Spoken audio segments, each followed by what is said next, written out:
name is Andrew Sladky, and I'm just so glad to be here with you guys this week in this series, tackling this question, who is Jesus? And in week one last week, Alice was here, and she taught us about this idea that Jesus is God. Jesus is the Son of God, and he is God, right? So there's already mystery in who Jesus is in this question. And so this question, it's a big one, and it can be really rewarding to explore. And it can also be kind of a tough one to explore sometimes, because there's often this gap between who we experience Jesus to be, or who we've heard that Jesus is, and then like our actual life experience. Right? Sometimes we hear all these different things about Jesus. He is good, and he's a miracle worker, and he's all-knowing and perfect and creator. And then we have our life experience. And sometimes those things don't seem to add up. On the one hand, you've been told or believed that God can do anything. And on the other hand, there's something right now in your life that God has not done or will not do that you've seen him do for someone else. Maybe you've heard stories of God at work in other people's lives. We share those kinds of stories all the time around here at Orchard. Maybe how he's helped somebody overcome an addiction, but you've prayed and you're still struggling with that yourself. Or maybe you've seen him help somebody fill some sort of emptiness or loneliness, and yet you're still lonely. You've heard maybe stories in the Bible, or you've seen in real life Jesus like healing people, and yet you just buried a loved one. If God was really all-powerful, then he would show up, right, in those circumstances. He would have maybe even done something before it was too late. Why would a good God allow a bad thing to happen? This is often a question that when we get to it, it stops us from exploring our faith any further. For some, it stops them from exploring the Christian faith at all. And it's an incredibly difficult question to answer. So what do we do with this question? What do we do with the answer? And then what does that say about who Jesus is? And so that's what we're going to talk about this morning. And we're going to do it through the story of a man named Lazarus. And so we're going to be in the book of John, if you turn to that in your Bible, or we're going to just have it up on the screen here as well. So John chapter 11, we're just going to start right in verse 1 here. Now a man named Lazarus was sick. He was from Bethany, the village of Mary and her sister Martha. This Mary, whose brother Lazarus now lay sick, was the same one who poured perfume on the Lord and wiped his feet with her hair. And this is just pointing to another story, but Jesus is friends with these people. So he gets this message, and when Jesus receives this message, he said, "This sickness will not end." Oh, sorry, we missed the message. Can we move to the next slide here? So the sisters sent word to Jesus, "Lord, the one you love is sick." And when Jesus heard this, he said, "This sickness will not end in death. No, for God's glory, it's God's glory that God's Son may be glorified through it." Okay, so far we've established that Jesus has this friend named Lazarus who he loves. And he finds out from Lazarus' sisters, Mary and Martha, that Lazarus is sick. And he's about a day's walk away from where they're at in Bethany right now. And then Jesus declares, and we're not really sure who he says this to, but he says, "This sickness will not end in death." And I also just want to point out in this message, because this is something that I just kind of noticed for my own personal, like when I'm praying to God, the message that he gets, there's no mention of a name. There's no like specific request. It's just the Lord, the one you love is sick, and he knows what to do with it. So sometimes just as a personal application, I'm like, all I have to do is show up. I don't have to have some big request, or I don't even have to be specific. God knows. Jesus knows. Okay, so we're going to keep going. The story gets interesting here in verse 5. It says, "Now Jesus loved Martha and her sister and Lazarus. So when he heard that Lazarus was sick, he called an Uber, and he had them take him straight to the hospital." You don't believe that this is what it says, huh? Well, in fact, it's not what it says, but it would make sense, right, that you hear that somebody that you love is sick, so you rush straight to them, right? Here's in fact what it actually says. Now, Jesus loved Martha and her sister and Lazarus, so when he heard that Lazarus was sick, he stayed where he was 2 more days. Hold on. So he stayed 2 more days? Jesus loved them, so he waited 2 more days before coming. This just doesn't make sense, right? Why wait? Why not show up? Because he loved them, he waited. We continue on in verse 11. He went on to tell them, his disciples, "Our friend Lazarus has fallen asleep, but I am going there to wake him up." And his disciples replied, "Well, Lord, if he sleeps, he'll get better, right? Sleep, that's a good rest for us." Jesus had been speaking of his death, but his disciples thought he meant natural sleep. So then he told them plainly, "Lazarus is dead, and for your sake, I am glad I was not there so that you may believe. But let us go to him." Okay, wait a minute. As if this couldn't get a little bit more interesting, it's like you told us 2 days ago that this wasn't going to end in death. Now you're saying he's dead? And you're glad that you weren't there. Who says something like that? And then I'm going to give you a little bit of a spoiler alert here and kind of spoil the end of the story because sometimes the best stories, you get to the end and you're like, "Oh, I got to go back to the beginning now and read that whole thing again." But this is just going to help us kind of understand the rest of this. Spoiler alert, Jesus raises Lazarus from the dead in the end of this story.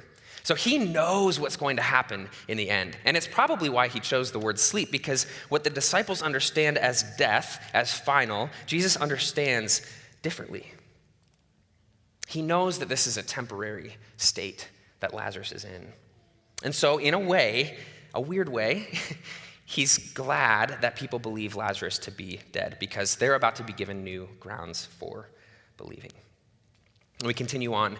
Then Thomas, also known as Didymus, said to the rest of the disciples, "Let us go that we may also die with him." It's very brave of you, Thomas, to say that.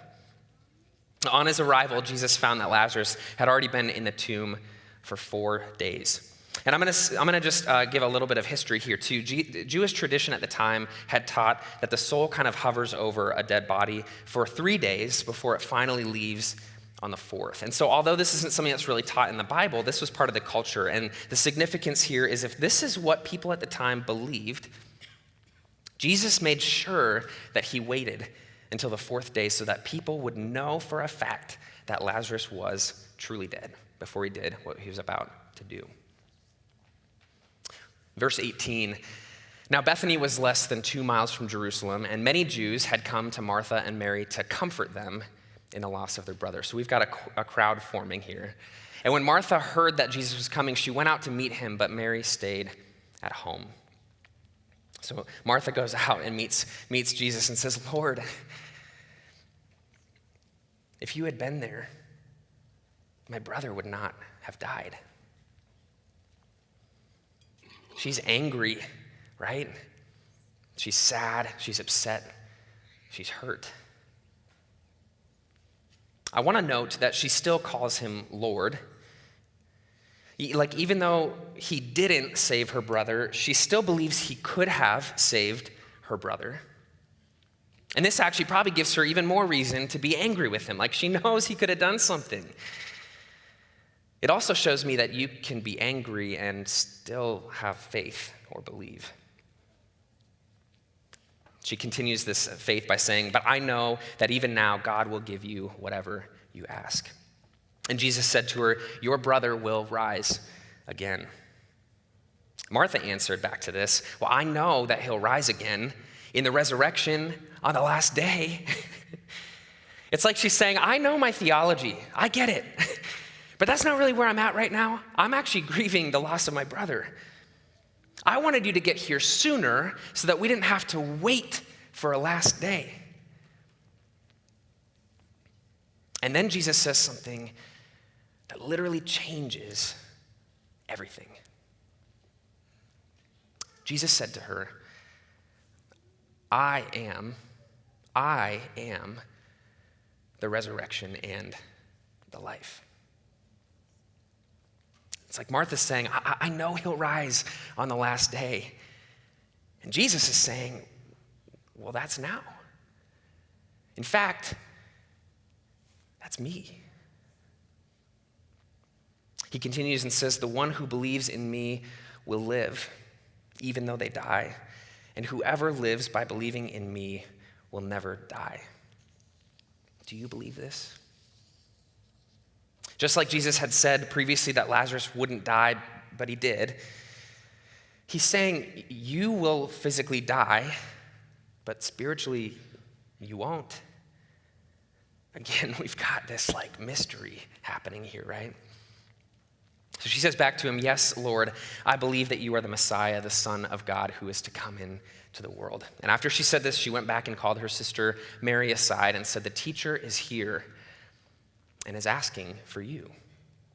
Which, by the way, when we don't choose to go to Jesus and storm out to the gates in our anger or our disappointment in him or our pain, when our interaction with him doesn't look like faithful Martha's, he still asks for us, and he still invites us. So when Mary heard this, she got up quickly and went to him. Now Jesus had not yet entered the village, but was still at the place where Martha had met him. And when the Jews who had been with Mary in the house comforting her noticed how quickly she got up and went out, they followed her, supposing that she was going to the tomb to mourn there. So another clue, in this story, I'm so interested in where people are and where they're going and where they're moving. And, Jesus is staying outside. When we move toward Jesus, even if we're angry, or even if people don't know where we're really moving, but when we move toward Jesus, other people move with us. So all these people are following Mary out to Jesus. And when Mary reached the place where Jesus was and saw him, she fell at his feet and said, Lord, if you had been here, my brother would not have died. And when Jesus saw her weeping and the Jews who had come along with her also weeping, he was deeply moved in spirit and troubled. Where have you laid him? He asked. Come and see, Lord, they replied. And then, two simple words reveal an incredible amount about who Jesus is. Two words. Verse 35. Jesus wept.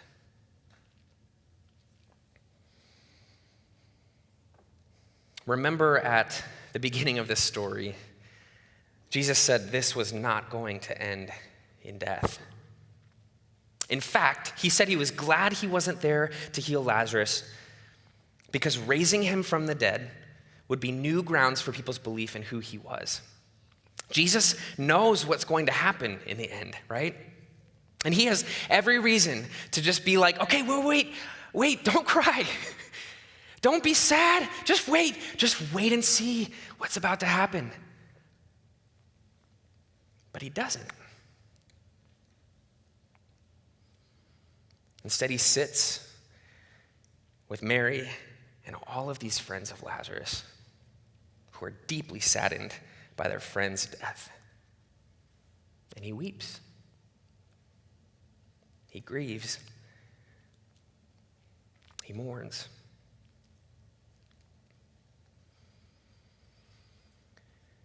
A few months ago, my wife, Sarah, and I learned that we were pregnant for the very first time. And it was an extremely joyous time as we celebrated with our families and got to tell a few close ones. And we were just about to share this news with some of our close friends when we learned that our baby was not going to make it. We ended up experiencing a miscarriage at about 9 weeks, which is such a short time and also felt like such a long time to be dreaming of this child and the life that we would live with him or her. Instead of getting to share this exciting news with close ones, we had to make phone calls and share that we were grieving a loss. Ironically, at that exact same time, I was preparing this very teaching for our college ministry basics, so I was spending plenty of time in the story of Lazarus.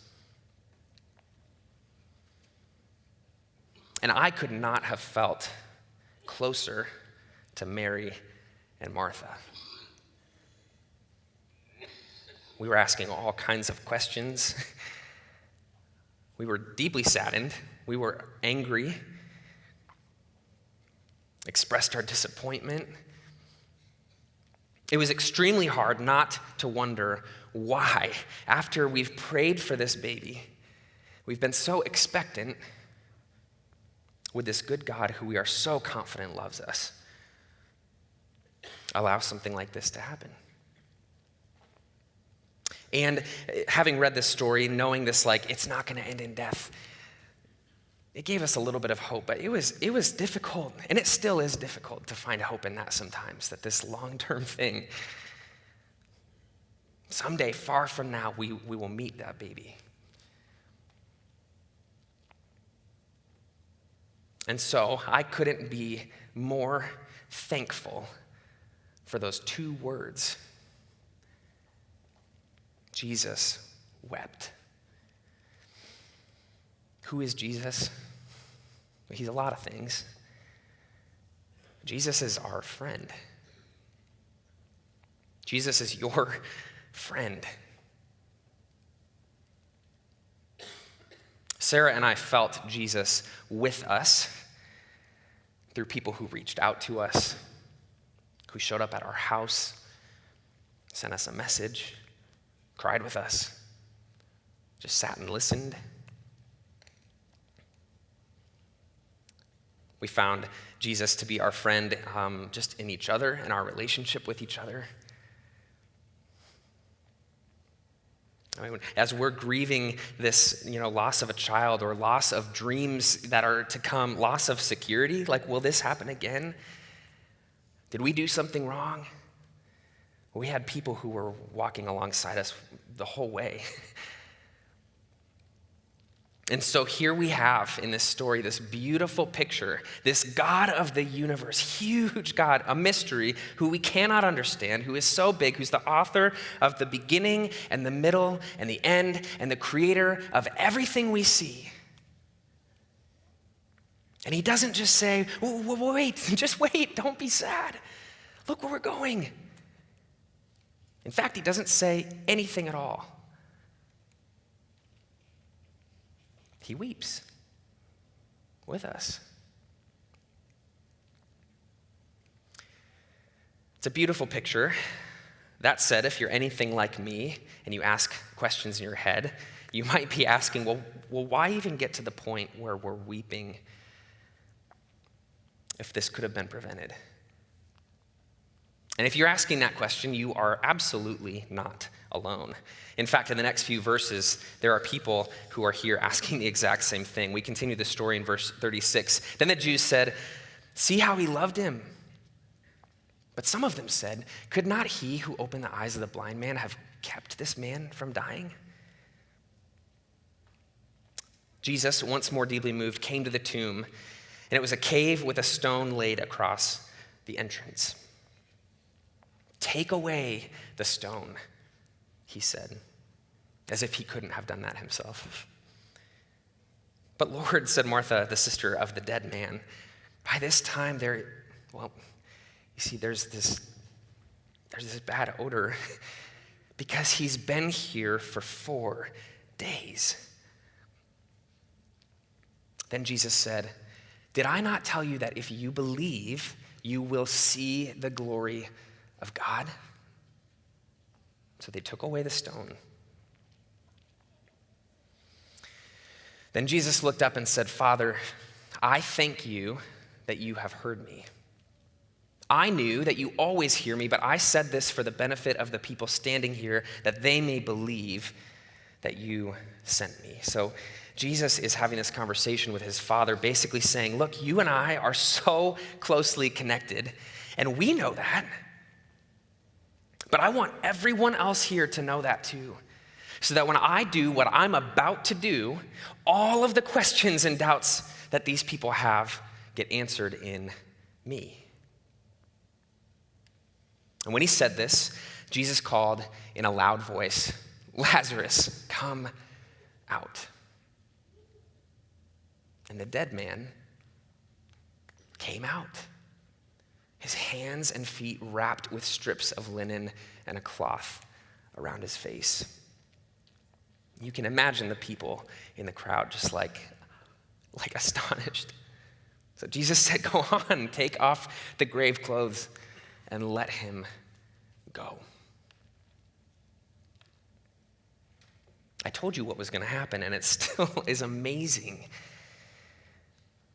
But there's that lingering question, why wait? Why do it this way?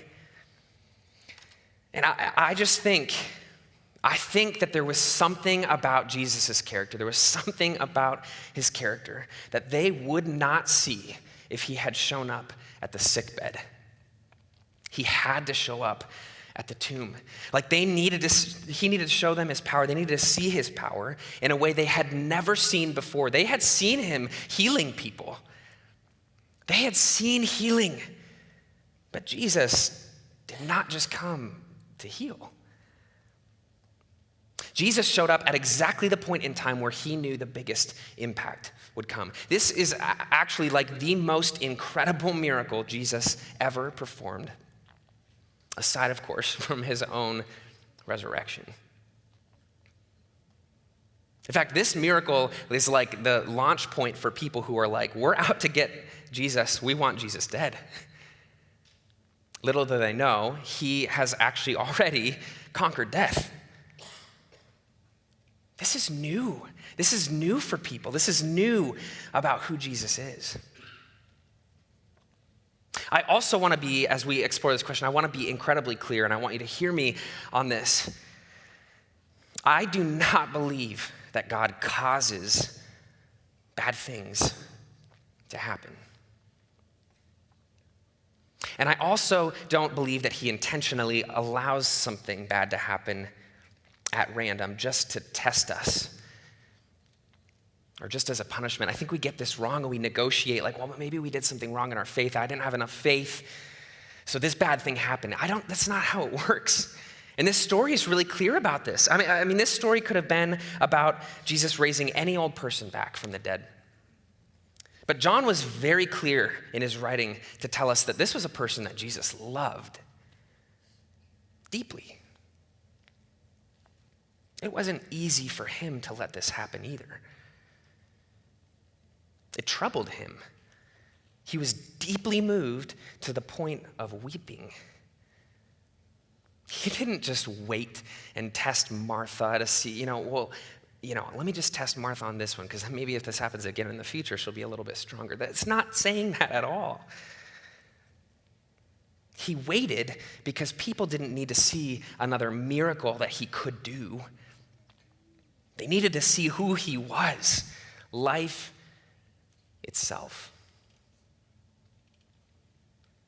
There was this wow moment at the end when Lazarus is raised from the dead, right? People are probably astonished. They've been literally doubting him the entire time. And there's this wow moment at the end of the story for everybody. And the truth is, we might not always know when our wow moment's gonna come. And it's hard to be in that waiting period. For some of us, it could be this afternoon, and I hope it is. I don't know when Sarah and I will say, oh yeah, that's why we had a miscarriage. I have hope that the day after our last day on earth, we will have some kind of understanding and some kind of wow moment. What is that for you? What is that for you where you feel like God maybe just isn't showing up? I mean, we experience this all the time in the death of a loved one, in the death of a dream. Something happened, and I know that my life will never look the same again. Maybe a lost relationship, or the change of a season, in our anxiousness or our self-doubt, or in our anger and our resentment. Where is Jesus? Where's my wow moment? I've been praying. Maybe in our culture or our country or the middle of a pandemic. Have you asked yourself that question before? Here's the hope. While we don't always understand why Jesus doesn't meet our expectations now, we can have hope that as hard as life in this broken world is, he has overcome the very thing that we repeatedly mistake as final: death. And in the meantime, we can know that he is with us in our mess, in our sorrow, in our disappointment, in our anger. And he's weeping with us. And if you're celebrating something today, he is jumping for joy with you too, because he is our friend. Jesus is asking us to take him to where we've buried these things, buried our loss or our resentment or our anger or our disappointment or our worries. He's asking us to take him there and take away the stone and let him do his work. And we don't have to know, although it's hard, we don't have to know what he's going to do in order for us to place our hope in him. So, who is Jesus? Jesus is the resurrection. He is the life. And in the meantime, he's also our friend. Jesus is the end of the story, and spoiler alert, this story, our story, does not end in death. Let's pray. Jesus, thank you for who you are. Thank you that you've overcome death. Sometimes that's the only thing we can cling to.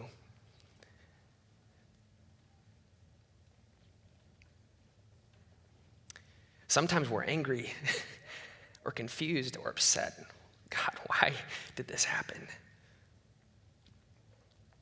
And so God, Jesus, thank you for being our friend too. Thank you for showing yourself in the people around us.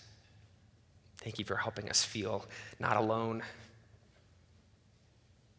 And we put our trust in you and our hope in you that you've got a wow moment coming for us. And we cannot wait to see that day. We love you.